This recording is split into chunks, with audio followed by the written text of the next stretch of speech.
new books. So I don't know if it's weird to film this when I've already read a couple of these, but I'm going to do it anyway. I think when you're watching a book haul and all someone can say is, I've heard about this book, so I got it, or it looked interesting, so I got it, that doesn't necessarily tell anything about the book or whether it will be good or not. So since I have read a couple of these already, I'll be able to give a little more of an opinion about it. I also really like how this stack looks. These colors are really pretty. I'll start with the ones I have already read, and these are the ones that I got partly just because of how they looked. They are lovely. If you've watched my last couple of videos, you'll probably know which ones these are. First, I'm Afraid You've Got Dragons. The next video I make will probably be the review of this one. This is one that I got partly because of the art. I have followed both of the artists that worked on this on Instagram for a while. I just love how the dragons look. The name of it sounds cute. I'm Afraid You've Got Dragons. And if what you love about a book with dragons is that there are a lot of dragons, this book has quite a lot. Not necessarily in the way you would expect. I'll save most of what I have to say about it for the full review of it. But for now, I did not think it was amazing.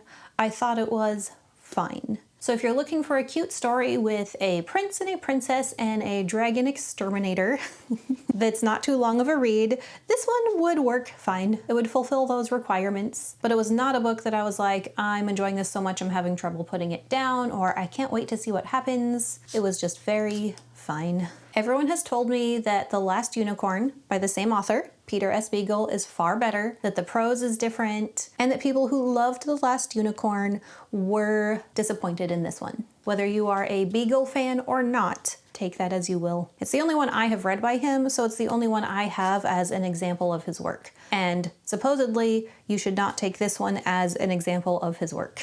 The other one that I bought for its beauty and that I have already read is Shield of Sparrows. I thought it would look lovely on my shelf, and it sure does. Something I keep forgetting to show off about it in the other videos where I've brought it out is the sprayed edges.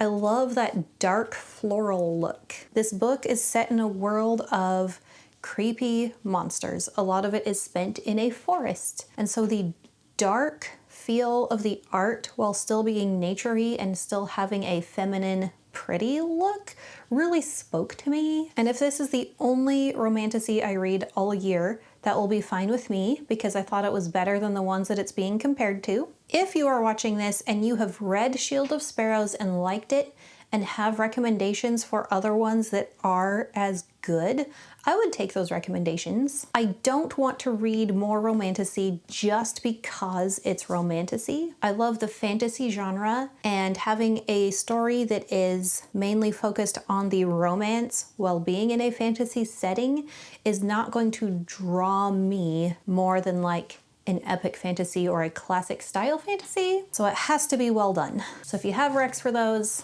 let me know. This next one I have started, not very far in yet. That is The Bone Ships by R.J. Barker. So as summer approaches, I always feel in the mood for something nautical, like a good seafaring fantasy. So I went into one of the Facebook fantasy groups I'm part of, asked for recommendations, and a lot of people said the Tide Child trilogy. I had seen this one going around when it was new. I thought it looked interesting, but I just never tried it for some reason.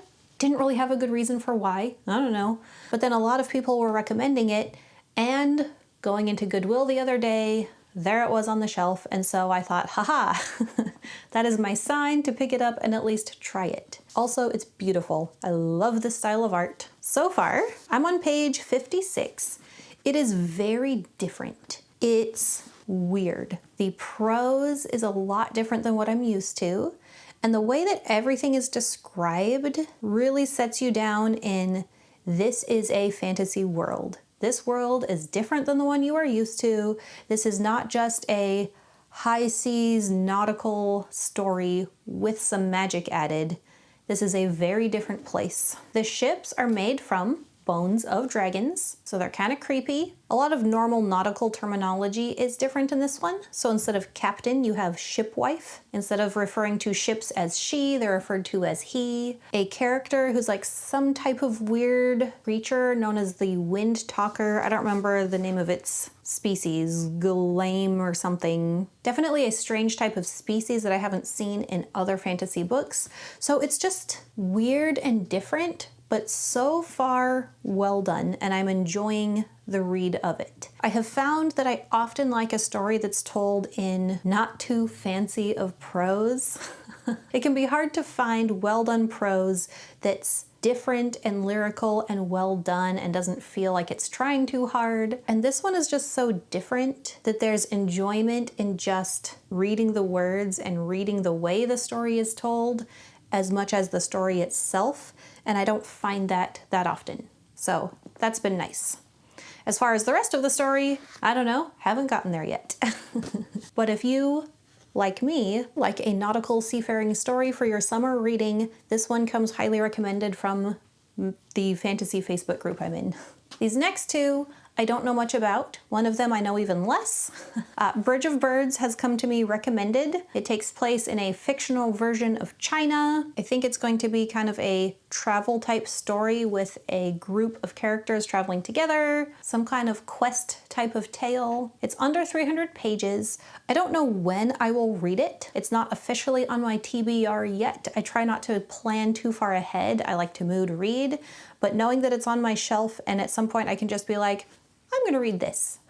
Makes me happy. This next one I know even less about. I was at a park looking through the little free library. It's just called Wild by Cheryl Strayed. It's about someone's journey on the Pacific Crest Trail. That's all I know. The Pacific Crest Trail passes through the state that I live in. My brother has done part of it at one point. It feels like it's probably just some kind of adventure. I don't know if it is based on fact, if it's someone's true tale, inspired by their true tale, or complete fiction. I don't know, but it looked interesting and I wanted to try it. My battery's almost dead, so this next one's going to be fast. And Uprooted by Naomi Novik.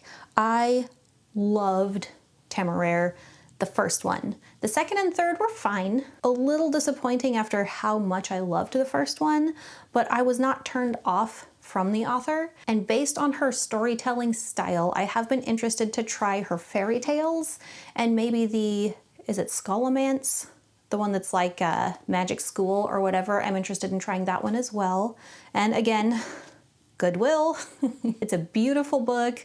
I'm always tempted by a beautiful book, especially if I've heard good things about it, and especially if I already like another book by the same author. So that is my book haul. I'm hoping to not pick up too many more new books before I can read these. I am a slow reader. I also easily get overwhelmed when I have too much to read in too little time, but I am looking forward to getting into these that I haven't read yet.